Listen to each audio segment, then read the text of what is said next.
Hello and welcome back to my YouTube channel. It's been a while, but I realised I've been painting for 3 years now and I haven't really told you a lot about myself. So in this video I'm going to share with you where it started for me, what inspired me and got me to where I am today. But before we go into it, I need to let you know that my YouTube channel is going to be coming out with some good content that's going to be full of painting tips and tricks. Let you know things that I know about painting to help you improve yours. If you're not a painter and you're just curious to how I make my paintings, I'm going to be bringing content out about that too. So if you don't want to miss anything, hit that like and subscribe button. So 8 years ago now, I joined the ambulance service where I still work today.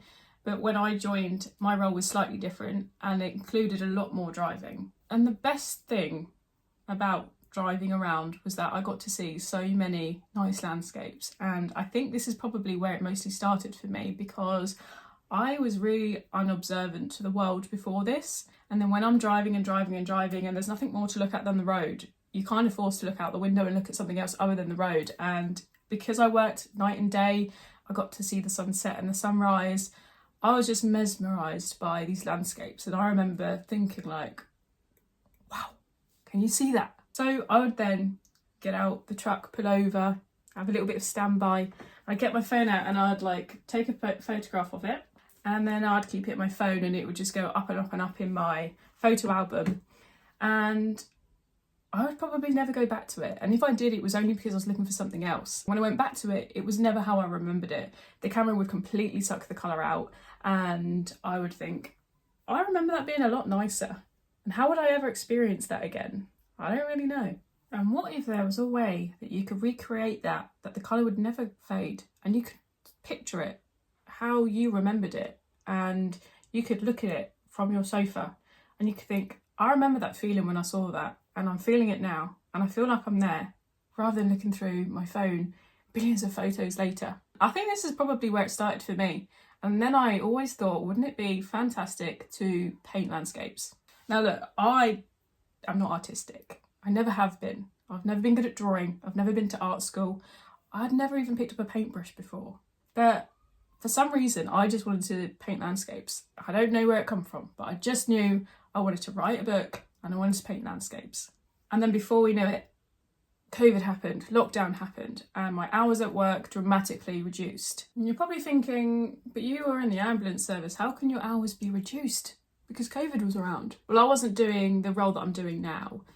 Right now, I'm frontline 999 emergency service, but before that, I was doing patient transport service. So when I joined, and the beginning of COVID before it hit out, I was transporting patients from hospital to hospital. And then when COVID started to really take a toll, the COVID patients would be going to COVID hospitals, and that was primarily my job, moving COVID patients to COVID wards. But then it was becoming to be dangerous and lockdown was happening and there was rules and regulations at work that was preventing us to be able to move the patients. So my hours got reduced and I'd gone from working 12-hour days 4 to 5 times a week to working once or twice a week. I was sat at home, like a lot of you, sat there. Well, what do I do with myself? And I was like, why don't I try that painting? Why don't I just give it a go? So I drove down to the nearest arts and crafts shop and I bought the cheapest, ugliest paints, and then I sat in my room and I remember pulling up a YouTube video and trying to copy it, and it was awful. It looked rubbish, I'm not gonna lie, it didn't look good at all. So on my third attempt, I woke up in the morning and I thought, today is the day. I'm really going to concentrate. I'm really going to try hard. And I followed this YouTube tutorial step by step. I didn't miss a thing. And this was actually the end result. This is the third ever painting that I had done. And I was so happy. I was so impressed with myself. I was like, did I do that? I don't know where that come from. But I was like, I managed that. And I think that was fantastic back then. But now I look at it and I think, what is with these like robotic arms like staggering out, and there's no golden ratio rule that I would look for now, and the colours are way too saturated for what I'd use now. But this is where it started for me. I went downstairs into the living room to see my dad and I was like a little kid, like, look dad, look what I painted. And he said, oh, that's a good hobby. And I thought, yeah, that is a good hobby. And from that day forward, that is when it began. Every single day I woke up really early. I was straight on the laptop. I had my cheap paints, my cheap paper, and I practiced and I watched YouTube video after YouTube video, and I was obsessed with it. I couldn't think of anything else other than painting. And when I did complete a painting, I was buzzing. I had this feeling inside of me like, wow. Then I started creating like an Instagram. I just wanted to show people what I love to do. It was really just me showing people a hobby that I found that I really loved during lockdown when none of us was really working. And I was posting and I had really lovely comments, and that always encouraged me to keep going and keep going and keep going. And then one day I got my first sale and I was over the moon. I was like, can this get any better? Like, I found a hobby that I really like. I'm in love with it. I can't stop thinking about it. Somebody's now buying my work. It was only £25, my first painting, but it was somewhere to start for me, and it was like just a hobby. So I was thinking now, like, oh, do people actually like these paintings as much as I like them? So again, I continued day in and day out, obsessed by painting. And the best part about painting, and I'm sure loads of you have actually experienced this yourself, that when I was in lockdown, I actually wasn't having a very nice time. I was full in my own worry and stress and dread and miserable time for some of us. And when I was painting, I was not in that place. I was back in the days when I was doing my job, standing at the side of landscapes thinking, that is incredible. Like, I love that. And that's where I was in my room, painting in some other world that wasn't the one that we were living in. And then I created painting after painting, which I actually still have here. So the third painting I ever did, of course. And then I took a chance at the Big Ben. But then I realised that I've got patterns happening. What is going on with these robot arms? That they're all the same. And I was thinking at the time that it was pretty good. But now I think I've learned a lot from that time. But then I was to start seeing improvements. And when I was seeing improvements, that was really encouraging for me, because I was like, all my time and effort putting into this, and look at what's changing and happening. And I can't believe me, with no art degree, I can't even draw a stick man, has managed to start painting and drawing these things that I am like, what?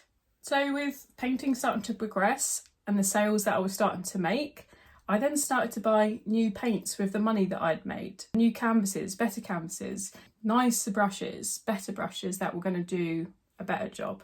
And then they would sell. And then I would go into that pattern where I would research paints, get better paints, and then be able to sell a better product, a better piece with the equipment that I was buying from my previous sales.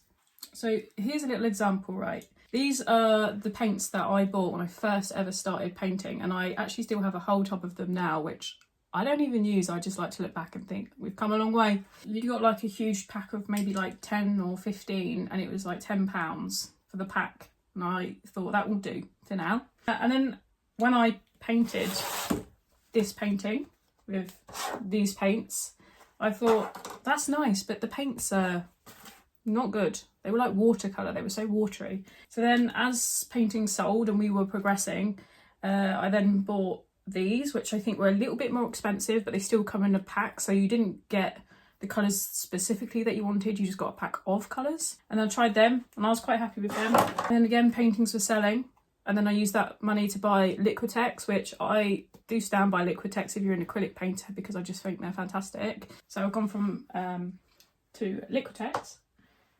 And then the old top favourite for me is Golden acrylics. They're just very smooth and the pigments are really hard, so they look great and very colourful. As you can tell, that's full. From there, I changed my mind. I won a competition with Hobbycraft, and the competition gave you £100 to go and spend in their store. So with that money, I then bought my first ever tube of oil paint. It was something that I'd wanted to do, you know, the first or second year into painting, and I thought, I really want to be an oil painter. I bought my first tube of oil paints, and as those paintings started to sell, I was then able to use what I use today, which is the professional version of Winsor & Newton, which I think are great. So now in current times, I work full-time in the ambulance service 999 emergency response, and I work a shift pattern that allows me to have a small block of days off. What that means is that I can concentrate on painting on those days, and that is genuinely still what I do. So from the day that I woke up before lockdown and I thought I'm obsessed with it, I still do it now. I'm still obsessed. I still can't stop learning. I still can't leave things alone. I still want to know what I need to know. I still want to learn about values and light and hues, and how do I make it look three-dimensional? How do I make it look like I'm sitting there looking into that painting? Or how do I bring a certain feeling to a painting? And it's something that I still continue to do now, but it's also something at this point that I want to now be able to show you what I've learned over the last 3 years. And I've also been able to sit down and really think about what I want my online profile to be. So I've got a Facebook page, Gudgeon Paintings, Instagram, Pinterest, YouTube, and very new and recently added is my official Gudgeon Paintings website at gudgeonpaintings.com, where now that I produce my artwork, I've got somewhere to put them up and sell them out to you guys, so that you can actually experience it in your own home and enjoy it and fall in love with it like I have when I was planning it and creating it and painting it. And I just want you to experience it too. So I just want to finish off by saying thank you so much for sticking to the end of this video and listening to my story and seeing how it started for me, because I really hope that this is going to be able to help you too, to make a start. If you're feeling worried or nervous, or you're not sure if you should start, you're a bit scared of failure, this is just your sign just to get started, because what is the worst that could happen? You may just love it. So if you are thinking about starting, let me leave you with this one tip. Or if you're interested on how I make my paintings make sense, I'll also leave you with this tip. In this painting, I wanted to create the illusion of depth whilst creating a story, whilst allowing your eyes to travel somewhere without you really realising that is happening.